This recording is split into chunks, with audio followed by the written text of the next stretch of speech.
Hello and welcome to today's video, in which I'm going to be actually starting a new series looking at different bookshops around my local area and doing reviews on them. So that's going to be looking at independent bookshops, second-hand bookshops, and then also looking at normal commercial storefronts like your local Barnes & Noble and other such kind of large chains of bookstores to kind of see the differences between them as we go place to place, and generally just try and get a good overview of your what might be local to you, or if not, looking at the kind of pros and cons of independently owned, secondhand, and then the commercial stores, you know, all of those kinds of comparisons. So if you're interested in this content, then please consider subscribing to my channel. As I said, this will now be a series of videos, so you'll hopefully see a lot more of these as I get to travel and see different bookstores and look at their stock availability, film inside, and kind of get a good overview of what they feel like to shop in. And if you like the video, of course, you can always leave me a like down below, and any comments, any suggestions. If you have a bookstore that is pretty local to my area and you'd like me to review it, then please just let me know in the comments. I'm always open to go and find new places to shop for books, 100%. And let's just get straight into it. So in today's video, I'm going to be looking at a independently owned bookstore and also a hybrid press named The Last Word Books and Press. So as it sounds with my earlier footage, they have a storefront, which is The Last Word Books, and they also have a publishing and press imprint, which is the press part of their name. So today I actually went into their store and kind of looked around, and I did some shopping for books. They are primarily a second-hand bookstore. They do carry some new titles, primarily from local authors, and they offer a consignment deal with a number of different authors in the local area, of which I thankfully just became one, in which I'll do another video later on if you're interested in that process. But yeah, they actually specialize in secondhand. They have a lot of vintage books, as my kind of footage at the beginning showed off, and it's a really nice atmosphere in there. They have a lot of room and a lot of bookshelves, and they do really seem to lean towards affordable books, and obviously with secondhand that becomes a lot easier. They have like a wholesale section, and the manager did kindly let me know that he was reorganizing a lot of places in the bookstore that day, so my footage will probably show it a bit messier than it would be on a normal day downtown. So, you know, keeping that in mind, it's got a lot of great expanse of different topics. Obviously they have a lot of vintage older books, fiction, non-fiction. They have a lot of autobiography there. I love the fantasy and sci-fi section, as you might imagine, and also the crime thriller section. They do have a really big array, and it's actually quite nice compared to, for example, browsers, where, as in the name, you go in and browse the content there. In Last Word, they actually have everything apart from the sales section organized alphabetically. So if you're looking for a specific author that you really like, you can go in and you can actually look straight away for that author, and it's sorted by category. So you want to go to, you know, for example, Tolkien is going to be in the fantasy area, fantasy sci-fi, under the T's.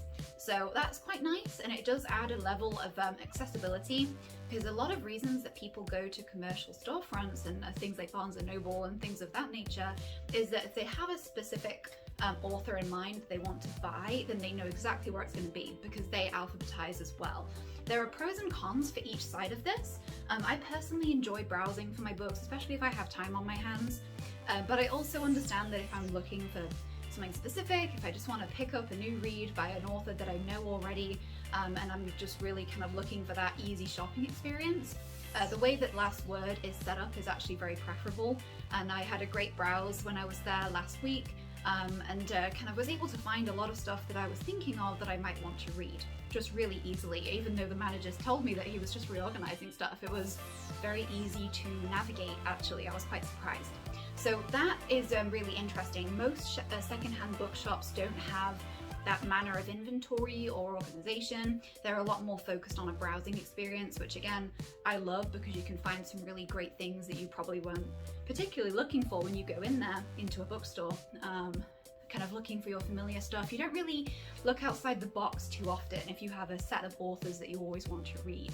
So a browsing place does offer a lot more flexibility for that, and it makes it a lot more interesting of an experience on a personal level. But yeah, The Last Word did have that difference going for it, and they have a huge focus, as Browsers does, on local authors and poets. They had a whole section on poetry, some chapbooks, and some kind of local material for the area as well. People in the Pacific Northwest, and especially Olympia, are very proud of like their history and stuff, which is really interesting. They have like a whole section based around that. I didn't actually get to explore all of The Last Word's bookshelves. They had a lot of books available, which is great news. You love to see a highly stocked bookstore. And I went on a Sunday, so it was rather quiet. It was nice to be able to just go walk around and browse and have a look at what stock they had available. And it just kind of added a level of peace to the experience. I like a busy bookstore too, because I like to see people being there and bringing in commerce for the small independently owned bookstore, but it was nice having that level of peace and quiet too. So that was kind of my biggest kind of experience in Last Word. I really just liked the way in which everything was laid out. It made for an interesting experience. I was not expecting that when I heard that it was a secondhand and vintage bookstore. Everyone I've been into previously is very much a browsing experience, but this was a nice change and I actually did like it.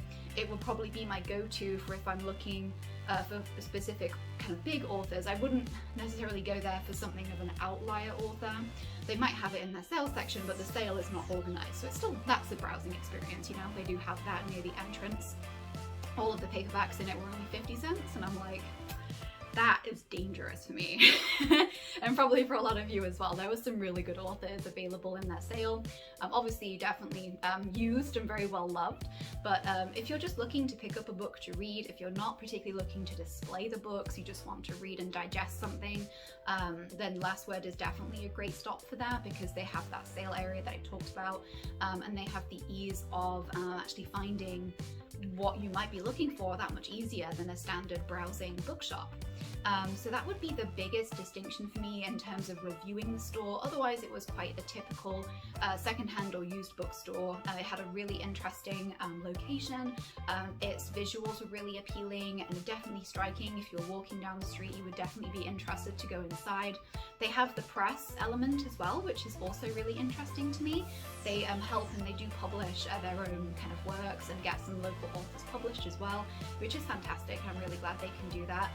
Publishing presses and imprints are an interesting, tricky sort of business, which I will hopefully go into in a later video as I talk about publishing and that kind of field, but it's nice to see independent publishers are actually kind of thriving at the moment.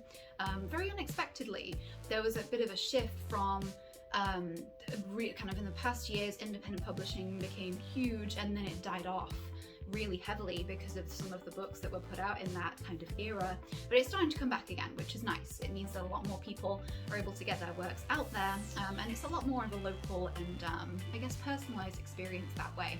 So in that regard, I kind of really rate Last Word books very highly. If I was to give it a numerical rating, which I guess I probably should do since I'm reviewing, I'm going to go out of 5 books, I'm going to give it a 4.5 books. I like to go when the store is not in kind of exciting disarray. It wasn't a bad kind of messy, but it was definitely messy. You could definitely see a lot of books that were out and were kind of wanting to be put away, but they are a small independently owned business. There was one individual working there on that day, so I understand, and that is not really reflecting on my review. The only thing that I would have liked to see is more of a selection for, I guess, newer releases. Even though they're a used or secondhand bookshop, a lot of them do often supplement with new and kind of upcoming releases, and that would help them contend with places like Barnes & Noble or Amazon if you're ordering online, to make sure that they stay current and kind of get people in that would not otherwise go into a used bookstore. That would be really interesting to see. That is what Browsers do. They obviously have secondhand, they have local sections, they also have brand new releases that come in. It can be expensive, so I know why that Last Word do not have that available, but if they're going forward, if they have that, they'll be a really good, well-rounded bookshop that would honestly rival basically any other bookshop that I've been in, and that's very exciting. I've been, not to kind of sound, I guess, bragging, but a lot of really cool bookshops in my time. So that will actually do it on my review here today for Last Word. I wanted to keep it kind of short, snappy and punchy, but if you have, as I mentioned earlier, any bookshops or bookstores that you would like me to possibly go to and review, I'm in the Olympia, Washington area. If you know of anything around there, I will be going to the Orca Cooperative pretty soon, so if that comes up, then I am going there. And I'm actually looking forward to do a Barnes & Noble review, my local one, which is not too far away, the Olympia Barnes & Noble, just to kind of look at that and compare and contrast between the feeling of a corporate location, I guess like a chain, compared to an independently owned secondhand or just a general independently owned bookstore. So I'm really excited to start comparing and contrasting these, but for the moment, independently owned bookstores have a very special place for me in my heart. So I'm excited to look at them and buy produce from them. I guess books are produce. And buy books from them to help them keep afloat in this crazy time and kind of keep the people going in through the doors. But if you have any suggestions for content as well, not just bookshops to review, you can leave that in the comments down below. I try to respond and like and read all the comments I get on my videos. And of course, if you liked this video, then please consider leaving it a like and potentially subscribing to my channel. I want to do a lot more of these bookshop reviews in the future. So if you enjoyed this and you'd like to see this format more often, subscribing, leaving me comments, giving me all the feedback about it would be so helpful, because then I can make sure to gear my channel to that. And beyond that, I hope you have a great weekend here and rest of the week. I'll be back next weekend with some more content for you, and keep on reading. Find some great books for me and leave me in the comments what you've read this week.